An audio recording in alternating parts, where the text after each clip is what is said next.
Hello everyone, welcome back to my YouTube channel. आशा करता हूँ सभी स्वस्थ होंगे। तो आज हम अपने एक जो कंप्यूटर जो आईटी के उसके नेक्स्ट क्वेश्चन डिस्कस कर लेते हैं। आज का जो हमारा फर्स्ट क्वेश्चन रहेगा वो रहेगा the set of computer program procedure and associated documentation is refer to. Basically बोला है कि जो हमारे पास सेट ऑफ जो कंप्यूटर प्रोग्राम्स होते हैं और जो प्रोसीजर्स होते हैं और जो उनके एसोसिएटेड जो डॉक्यूमेंट्स होते हैं उनको हम क्या बोलते हैं। बेसिकली उनको हम क्या बोलते हैं, उनको हम बोलते हैं सॉफ्टवेयर।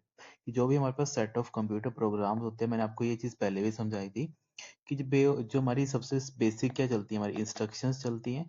इंस्ट्रक्शन से मिलकर हमारा क्या बनता है, कि प्रोग्राम बनता है। और जो हमारे पास जो प्रोग्राम्स होते हैं, अगर इन्हीं की सेट ऑफ प्रोग्राम्स को हम क्या आगे फर्दर क्रिम बोलते हैं, हम बेसिकली इनको बोलते हैं सॉफ्टवेयर। तो इसका राइट आंसर क्या बन जाएगा आपके पास यहाँ पे, फर्स्ट ऑप्शन राइट बन जाएगा। ये मैंने आपको पहले समझाया भी था कि जो हमारी कुछ इंस्ट्रक्शंस होती हैं और उन इंस्ट्रक्शंस को हम बेसिकली यूज करते हैं, तो उससे क्या बनता है, एक प्रोग्राम बनता है। और प्रोग्राम से मिलकर हमारा क्या बनता है, एक सॉफ्टवेयर बनता है। तो इसको आप ऐसे समझ लो, जैसे मान लेते हैं हमारे पास कुछ ऐड करने की इंस्ट्रक्शंस हैं। ठीक है, अब ऐड करने की कुछ इंस्ट्रक्शन आ गई। ऐड में मैं ये कर रहा हूँ, सिंपली बोल रहा हूँ कि मुझे क्या चाहिए। सबसे पहले नंबर पे मुझे क्या चाहिए, एक कोई एक नंबर चाहिए। ठीक है, नंबर मुझे एक चाहिए, नंबर 1 चाहिए। फिर दूसरे नंबर पे कोई एक न्यूमेरिकल वैल्यू मुझे 2 चाहिए। थर्ड पे मैं उन दोनों को क्या करूंगा, ऐड करूंगा दोनों को। जो भी मेरे पास नंबर 1 और नंबर 2 की जो भी वैल्यू मैंने एंटर करवाई होगी यूजर ने, और लास्ट में मैं क्या करूंगा, उनको सेव करूंगा। तो ये हमारे पास क्या बन रहा है, जो हमारे पास 1 2 3 4। तो यहाँ पे हमारे पास जो यहाँ पे 1 2 3 4 ये हमारे पास क्या बन रही है, ये सर हमारे पास बन रही है इंस्ट्रक्शंस। ठीक है, ये हमारे पास क्या बन रही है सर, ये बन रही है हमारे पास इंस्ट्रक्शन। और अगर इन सभी इंस्ट्रक्शन को मैं एक साथ मिला दूं, तो इन सभी इंस्ट्रक्शन से मेरा क्या बन गया, बेसिकली एक प्रोग्राम बन गया, है ना। अब ये प्रोग्राम किसका बना सर, अब मैं बता दूंगा सर किसका प्रोग्राम बना। सर ये हमारा एडिशन का प्रोग्राम बना, क्योंकि ये क्या कर रहा है, किसी भी दो वैल्यूज को क्या कर रहा है, एक तरीके से हमें प्लस करके बता रहा है या फिर ऐड करके बता रहा है। ठीक है, ये हमारा बन गया पहला प्रोग्राम।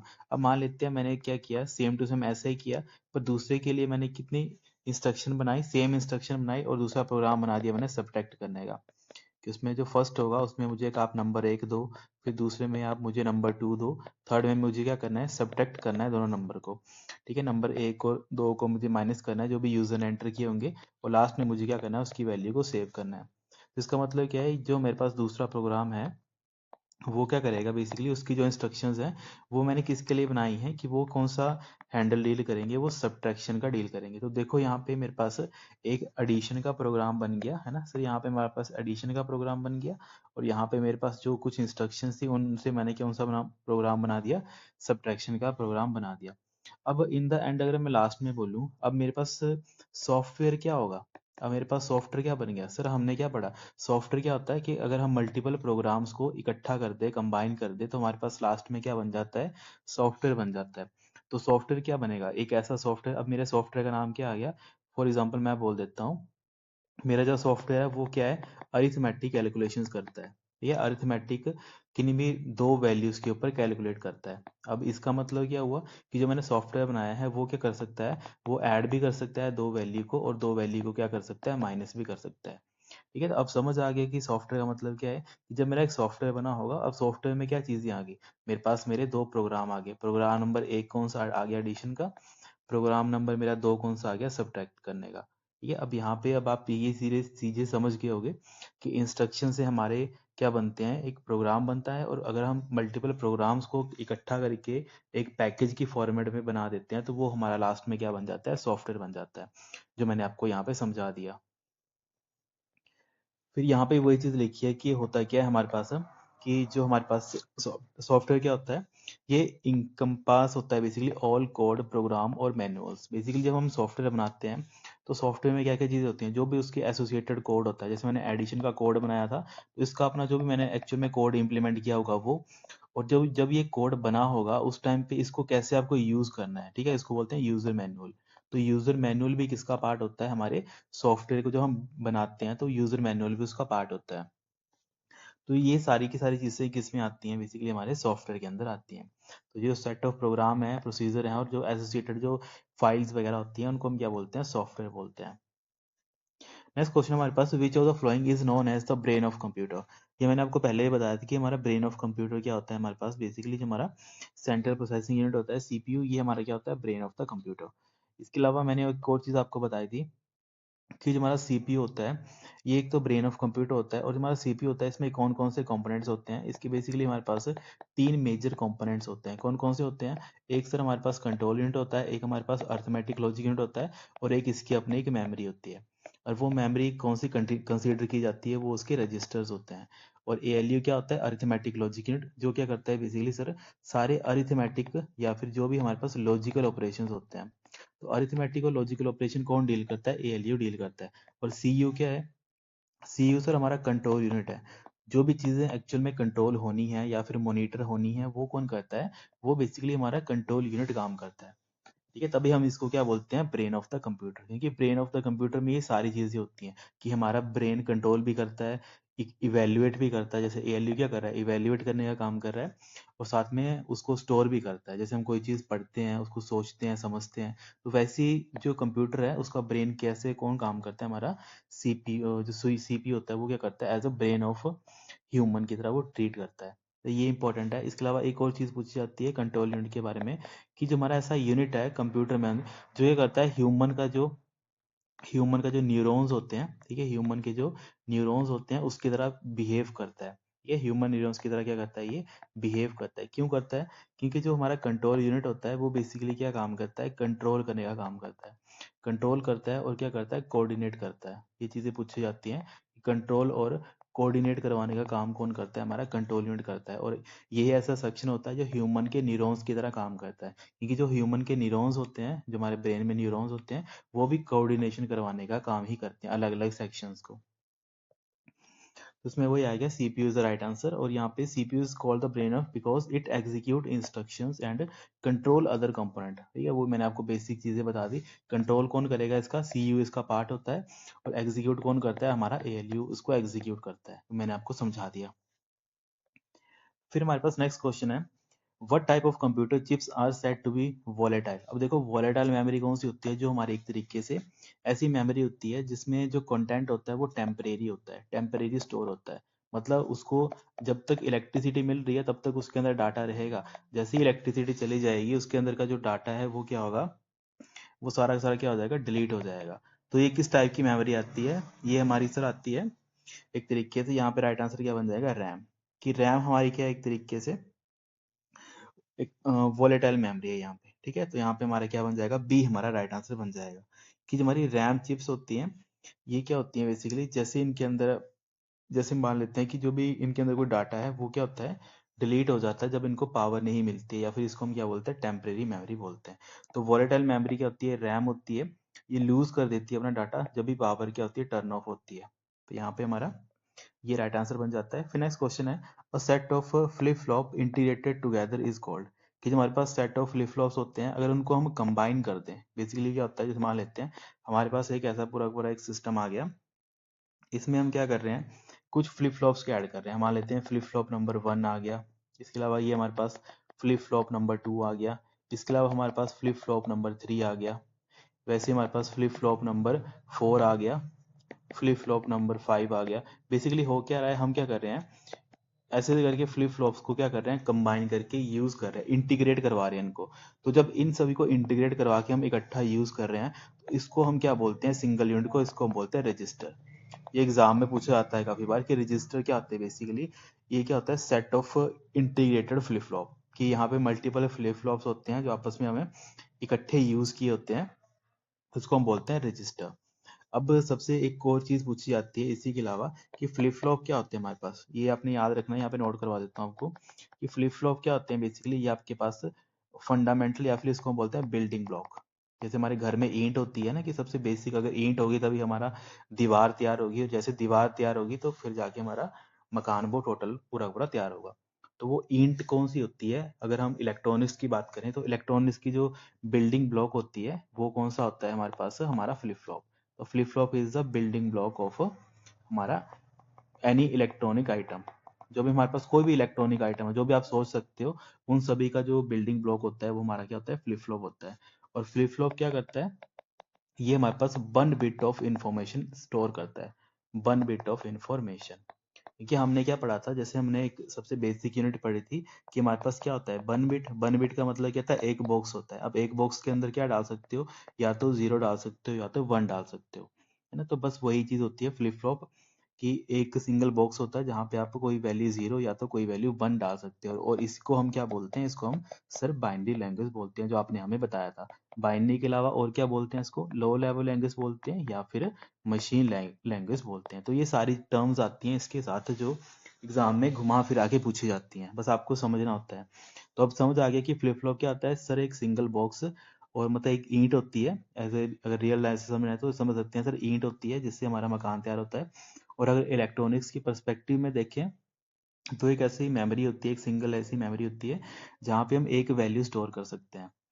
ठीक है, ये चीज़ आपको अब समझ आ गई होगी कि मैं क्या बोलना चाहता हूँ। अगर यहाँ पे मैं एग्जांपल आपसे पूछूं कि जैसे आप बोलते हो कंप्यूटर में कि जो मेरा कंप्यूटर है वो कितने का है, 32 बिट का है। सपोज कर लेते हैं कि दो फ्रेंड्स थे, एक था राम और दूसरा था श्याम। एक था राम और दूसरा था श्याम। राम बोलते हैं कि जो मेरा कंप्यूटर है वो 32 कितना है, क्या उसका जो 32 बिट का उसका कंप्यूटर है, और श्याम बोलता है कि उसका 64 बिट का कंप्यूटर है। अब आप समझ पा रहे होगे कि जो उनका फ्लिप फ्लॉप का साइज है वो कितना होगा, कि उसके जो फ्लिप फ्लॉप होंगे वो कितने होंगे, 32 लगे होंगे उसके कंप्यूटर में, और श्याम के में फ्लिप फ्लॉप कितने होंगे, 64 फ्लिप फ्लॉप लगे होंगे, है ना। अब इसका मतलब क्या है कि जो उसका मेमोरी है वो राम की इतनी इतनी होगी स्टार्टिंग से। ये मान लेते हैं ये टोटल कितने आ गए हमारे पास, 32 आ गया, ऐसे ऐसे करके यहाँ पे लास्ट में। और ऐसे करके जो इसके जो फ्लिप फ्लॉप्स होंगे आपस में जो यूज हो रहे होंगे वो टोटल कितने होंगे सर, 64 होंगे लास्ट में, ऐसे करके सपोज कर लेते हैं। तो ये मतलब होता है इनका कि फ्लिप फ्लॉप एक्चुअल में क्या होते हैं, बेसिक जो हमारे पास सबसे स्मॉलेस्ट एक यूनिट होती है एक फ्लिप फ्लॉप, इनको हम कंबाइन कर देते हैं तो हमारा क्या बन जाता है, हमारे रजिस्टर बन जाते हैं। तो जब आप कंप्यूटर परचेज करना चाहते हो तो आप बात बोलते हो, तो दुकानदार आपसे पूछता है कि आपको 32 बिट वाला एक तरीके से सिस्टम चाहिए या फिर 64 बिट वाला चाहिए। वो बोलता है कि जो उसका रजिस्टर साइज है वो 32 बिट है और दूसरे का रजिस्टर साइज कितना है, 64 बिट है। ठीक है, अब आप समझ पा रहे हो रजिस्टर क्यों बोलते हैं, कि इनको हम कंबाइन में यूज करते हैं तो उनको हम रजिस्टर बोलते हैं। और इसमें 32 सेक्शंस हैं या फिर 32 फ्लिप फ्लॉप लगे हैं तो इसको 32 बिट बोलते हैं, और इसमें 64 लगे हैं तो इसको कितना बोलते हैं, 64 बोलते हैं। तो यहाँ पे हमारा सी हमारा राइट आंसर बन जाएगा, है ना। तो फिर लिखा है register all the small fast storage in the CPU made by multiple flip flop. Important है ये चीज यहाँ पे। फिर नेक्स्ट क्वेश्चन हमारे पास, in Excel text formulas are. यहाँ पे जो हमारे पास एक्सेल में टेक्स्ट फॉर्मूला होते हैं वो बेसिकली क्या करते हैं, वो एक तरीके से किसी भी वैल्यू को मैनिपुलेट करने के लिए, या फिर मैनिपुलेट किस वैल्यू को करेगा, टेक्स्ट की वैल्यू को करेगा, या फिर उनको प्लस माइनस मतलब कनकैटिनेट करने का काम करता है। तो यहाँ पे सी हमारा राइट आंसर हो जाएगा। इसके अलावा मैंने आपको एक सिंबल बताया था जो काफी बार एग्जाम में पूछा जाता है, सिंबल टू कनकैटिनेट। ठीक है, कनकैटिनेट का मतलब क्या होता है, बेसिकली आप क्या करते हो, किन्हीं भी दो वैल्यू को अगर आप प्लस करने, अब दो वैल्यू कौन सी होंगी, वो होंगी हमारे पास text value. Symbol to concatenate any text, इसका राइट आंसर क्या बन जाता है हमारे पास, एम्परसेंड का सिंबल, जो एंड का सिंबल होता है। जैसे मान लेते हैं एक एग्जांपल लेते हैं, एक आ गया अमन और उसका सरनेम आ गया कुमार। सपोज कर लेते हैं ये दोनों अलग अलग सेल में पड़ी हैं दोनों वैल्यूज, और मुझे अगर इन दोनों को कंबाइन करके एक ही वैल्यू में लिखना है तो मैं यहाँ पे क्या लिखूंगा, बेसिकली इक्वल टू यहाँ पे कर दूंगा। मान लेते हैं इस सेल का नाम है B1 और इसका नाम है C1, ऐसे कर लेते हैं। तो यहाँ पे राइट, यहाँ पे मैं क्या लिखूंगा, यहाँ पे लिखूंगा मैं B1 एंड C1। तो जब इसको इसको मैं इससे बाहर चला जाऊंगा सेल से, या फिर यहाँ पे एंटर प्रेस करूंगा, तो मेरे पास इस सेल में वैल्यू कितनी आ जाएगी, हमारे पास आ जाएगी अमन कुमार। ठीक है, ऐसे करके ये पूरा का पूरा आ जाएगा अमन कुमार। तो ये मतलब होता है कनकैटिनेट करने का। तो कनकैटिनेट के सिंबल पूछा जाता है तो आपने ये याद रखना है, और मैंने आपको एग्जांपल बता दी कि कैसे वो वर्क करता है। तो यहाँ पे सी हमारा राइट आंसर बन जाएगा कि concatenate and manipulate the text. Explanation मैंने बता दी कि टेक्स्ट फॉर्मूला जैसे कनकैटिनेट हो गया, इसके अलावा लेफ्ट होता है, राइट होता है, are design to handle string operations, है ना। स्ट्रिंग एक्चुअल में होता है क्या, बेसिकली अगर हम बोल देते हैं सेट ऑफ करेक्टर्स। ठीक है, सेट ऑफ जो हमारे पास करेक्टर्स होते हैं इनको हम स्ट्रिंग बोलते हैं। जैसे हमारे पास आ गया, मान लेते हैं AMAN, तो ये सिंगल सिंगल क्या है, अगर हम इनको सिंगल सिंगल बोलें कि ये हमारे पास करेक्टर नंबर 1 है, ये हमारे पास करेक्टर नंबर 2 है, ये मेरा करेक्टर नंबर 3 है। पर अगर इन सभी को मैं कंबाइन कर दूं, इसको मैं ऐसे लिख दूं सीधा अमन, तो ये मेरा टोटल क्या बन गया, ये मेरा 1 स्ट्रिंग बन गया। ये एक मेरी स्ट्रिंग की वैल्यू बन गई। तो बस वही चीज है कि अगर हमें कोई स्ट्रिंग ऑपरेशंस करने हो, मतलब कुछ सेट ऑफ स्ट्रिंग्स के ऊपर मुझे कोई ऑपरेशंस परफॉर्म करने हो, तो उसके लिए हम टेक्स्ट फॉर्मूलाज का यूज करते हैं। फिर नेक्स्ट क्वेश्चन हमारे पास, fill in the blank is the high speed memory that can be used between CPU and main memory. तो जो हमारे पास सेंट्रल प्रोसेसिंग यूनिट होता है इसके और हमारे पास मेन मेमोरी, इसके बीच में ऐसी कौन सी मेमोरी लाई करती है, उसके बारे में पूछा है। तो मैंने आपको पहले भी बताया था कौन सी मेमोरी होती है, ये कैशे मेमोरी होती है। और सीपीयू में एक्चुअल कौन सी मेमोरी होती है, सीपीयू जिससे डील करता है वो रजिस्टर होते हैं। और मेन मेमोरी हम किसको बोलते हैं, हमारी रैम होती है, उसको हम मेन मेमोरी बोलते हैं, ये मैंने आपको पहले बताया था।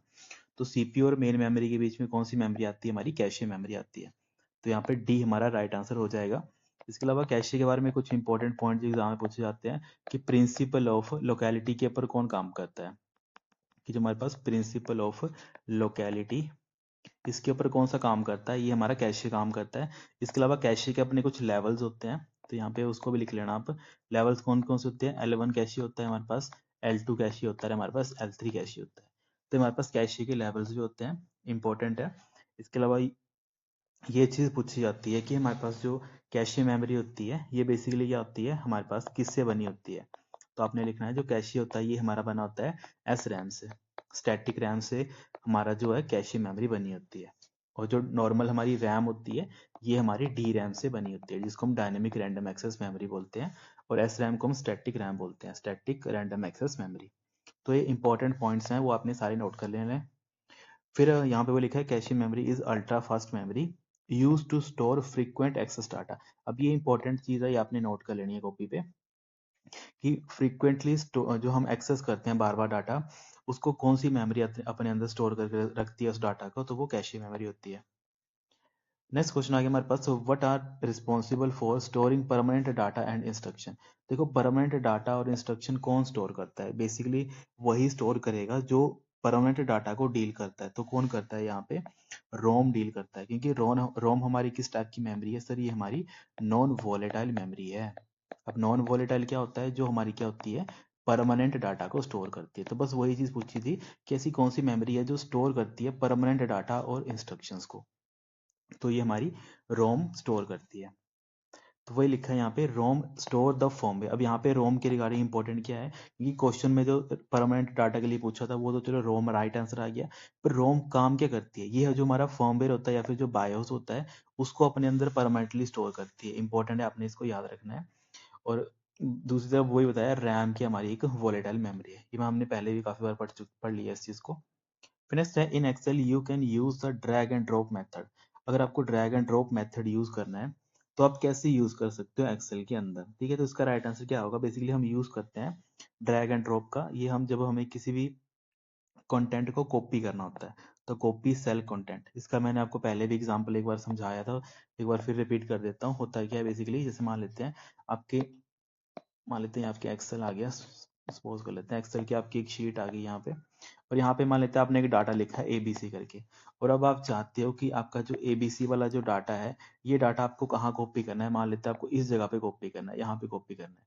तो आप क्या करोगे, बेसिकली अपने कीबोर्ड पे आप यूज करोगे कंट्रोल की, ठीक है। बेसिकली आप कंट्रोल की का यूज करोगे, जैसे आप कंट्रोल की प्रेस करोगे और यहाँ पे अपना माउस के थ्रू इसके ऊपर क्या करोगे, जैसे यहाँ पे ले गए, यहाँ पे अपने माउस पे क्लिक किया और इसको जैसे ये सिलेक्ट हो गया टेक्स्ट पूरा का पूरा, तो आप क्या करोगे, यहाँ पे अपना माउस को लाओगे और यहाँ पे इसको माउस को छोड़ दोगे। तो जैसे आप अपना माउस यहाँ पे छोड़ोगे तो इस टाइम पे होगा क्या, जो एबीसी आपका ऊपर लिखा गया था वो एबीसी कहाँ कॉपी हो जाएगा, यहाँ पे भी कॉपी हो जाएगा, मतलब एक एबीसी यहाँ पे आ जाएगा, दूसरा एबीसी कॉपी होके यहाँ पे आ जाएगा। तो इसको बोलते हैं ड्रैग एंड ड्रॉप मेथड, जिससे होता क्या है कि कॉपी की जाती है किसी भी सेल के कंटेंट को। वही लिखा है यहाँ पे भी कि कॉपी सेल कंटेंट, इसके लिए क्या यूज करते हैं, ड्रैग एंड ड्रॉप मेथड काफी फ्रिक्वेंटली यूज किया जाता है। इसको हम क्या बोलते हैं, drag and drop is the shortcut for moving default और कॉपी होल्ड द, ठीक है। कॉपी करने के लिए आप क्या करते हो, कंट्रोल की का आप यूज करते हो, और अगर आपको मूव करना है बेसिकली तो क्या करते हो, सिंपल आप सिंपल उसको ड्रैग एंड ड्रॉप कर देते हो। ये आप समझ आ गए ना, ड्रैग एंड ड्रॉप करने का क्या मतलब है। अगर आपको यहाँ से इसको मूव ही करना है, दो सीन होते हैं। पहला सिनेरियो ये रहता है कि जब आपको इसको पूरा का पूरा मूव करना है, अभी तो मैंने आपको कॉपी का बता दिया कि कॉपी के लिए आप क्या करते हो, आप बेसिकली कंट्रोल की का यूज करते हो, उसके बाद आप यूज करते हो। मान लेते हो आपको एबीसी यहाँ से उठा के लेके जाना था और यहाँ पे पेस्ट करना था, तो उसके लिए आप सिंपल इसको क्लिक करोगे और सिंपल उसको कहाँ ले जाओगे, यहाँ पे ले जाओगे। इसको बोलते हैं ड्रैग एंड ड्रॉप मेथड। फिर नेक्स्ट क्वेश्चन है, फॉर सीइंग द आउटपुट। अगर आपको आउटपुट देखनी है तो उसके लिए आप किसका यूज करते हो, बेसिकली आप किसी भी आउटपुट डिवाइस का यूज करते हो, और आउटपुट डिवाइस यहाँ पे कौन है, हमारा मॉनिटर। तो यहाँ पे हमारा फर्स्ट क्या बन जाएगा, राइट आंसर बन जाएगा। ठीक है, और मॉनिटर को हम क्या बोलते हैं, वीडीयू भी बोलते हैं। ठीक है, मॉनिटर को हम क्या बोलते हैं, विजुअल डिस्प्ले यूनिट, काफी बार एग्जाम में पूछा जाता है, या फिर वीडीटी भी लिखा होता है, विजुअल डिस्प्ले टर्मिनल। फिर यहाँ पे लिखा monitor is a primary visual output device, और कीबोर्ड माउस बाकी सारे के सारे क्या है हमारे पास, इनपुट डिवाइस है। नेक्स्ट क्वेश्चन आ गया हमारे पास, fill in the blank, bar is located at the top of WordPad, Notepad और एम एस वर्ड। ये बेसिकली जो हमारे पास एक बार होती है, जब हम वर्ड पैड या फिर नोट पैड या फिर एम एस वर्ड ओपन करते हैं तो हमें एक बार दिखती है, तो वो बार कौन सी होती है, हमारी टाइटल बार होती है। तो यहाँ पे फर्स्ट क्या बन जाएगा, राइट आंसर। मतलब होता है क्या, जैसे मान लेते हैं कि आपने अभी कौन सी एप्लीकेशन ओपन करी है, आपने वर्ड पैड ओपन करी। ठीक है, तो वर्ड पैड जब आप ओपन करते हो तो आपको एक सबसे पहले ऊपर वाली ये बार दिखती है, जो आपको ये बार दिखती है, इस बार को क्या बोलते हैं, इसको हम टाइटल बार बोलते हैं। ठीक है, इसको हम बोलते हैं टाइटल बार। और ये चीज पूछी जाती है कि टाइटल बार के अंदर क्या क्या चीजें लिखी गई होती हैं। अगर हम बात कर लेते हैं, हमारे पास मान लेते हैं मैंने एम एस वर्ड को ओपन किया, यहाँ पे माइक्रोसॉफ्ट वर्ड की एप्लीकेशन मैंने ये वाली ओपन कर दी, और इसका जो टाइटल बार होगा इसमें क्या क्या चीजें दिखी होंगी, एक तो लिखा होगा name of the software, software कौन सा हमारे पास, वर्ड, और name of the document, document का बाय डिफॉल्ट नाम क्या आता है, डॉक्यूमेंट 1। ये भी एग्जाम में पूछा जाता है कि जब आप एम एस वर्ड ओपन करते हो तो उस टाइम पे जो फर्स्ट जो डॉक्यूमेंट होता है या फिर डिफॉल्ट नेम क्या होता है डॉक्यूमेंट का, तो उसका नाम होता है डॉक्यूमेंट 1। ठीक है, ऐसे करके आपका जो है इंटरफेस ओपन होता है। इसके बाद बाकी सारे जो आपकी चीजें आती हैं, जैसे यहाँ पे होम का सिंबल आता है, यहाँ पे इंसर्ट का आता है, यहाँ पे बेसिकली प्रीव्यू का या फिर रिव्यू का जो पैनल आता है वो आता है ना, तो ऐसे करके आपके पास रिबन्स ओपन हो जाते हैं। पहले टाइटल बार आते हैं, फिर आपका जो मीनू बार आता है जो सेकंड नंबर पे आता है, इसको आप बोलते हो मीनू बार। और जो इसके नीचे जो आपके पास सेट ऑफ अलग अलग टूल्स निकलते हैं, है ना, हर एक मेन्यू के, उसको क्या बोलते हो आप, रिबन बोलते हो। तो ये सारी की सारी चीजें हैं जो सारी पूछी जाती हैं एग्जाम में। और यहाँ पे क्या दिखता है आपको, यहाँ पे अपना वर्क स्पेस दिखता है, या फिर उसको आप क्या बोलते हो, वर्क एरिया बोलते हो। कई जगह वर्क स्पेस लिखा होता है और कई जगह वर्क एरिया इसको बोला जाता है। तो ये सारी जो इंपॉर्टेंट चीज थी इसके रिगार्डिंग वो मैंने आपको समझा दी यहाँ पे। यहाँ पे जिसका राइट आंसर वो दे रखा था कि टाइटल बोलते हैं, एक्सप्लेनेशन वही है कि title bar display the file name, जो मैंने आपको बता दिया कि फाइल का नाम क्या है, और application name at the very top of the window, है ना। यहाँ पे मैंने आपको समझा दिया ना कि यहाँ पे क्या आएगा, एक तो डॉक्यूमेंट 1 आएगा और एप्लीकेशन कौन सी हमारी, एम एस वर्ड। तो ये दोनों चीजें यहाँ पे डिस्प्ले होती है हमारी टाइटल बार के ऊपर। ये इंपॉर्टेंट चीज है, काफी बार एग्जाम में पूछी जाती है, आपने इसको नोट करके लिख लेना है अपनी कॉपी पे। ठीक है students, thank you so much, have a great day. इसके अलावा जो नेक्स्ट क्वेश्चन है उसको हम अगली सीरीज में देख लेते हैं। इसके अलावा कुछ डाउट या आपके मन में कोई क्वेरी रहती है आप मुझे नीचे कमेंट करके पूछ लिया करो।